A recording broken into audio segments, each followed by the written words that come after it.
سلام همه آدمای حرفه‌ای. ما الان اینجا داریم تک چرخ میزنم واسه تون با پراید. اسلام نشون بده بچه‌ها دارم تک چرخ میزنم.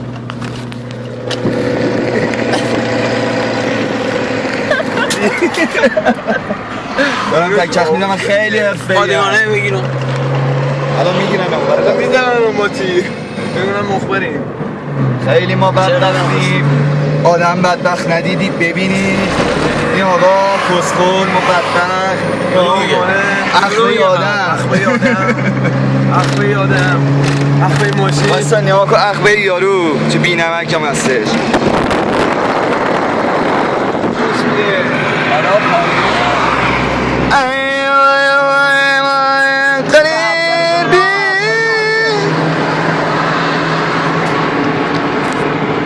صدام پر از انه سپاه گفتم اینجا بدبخت نگه سپاه خب تا خوشبختم.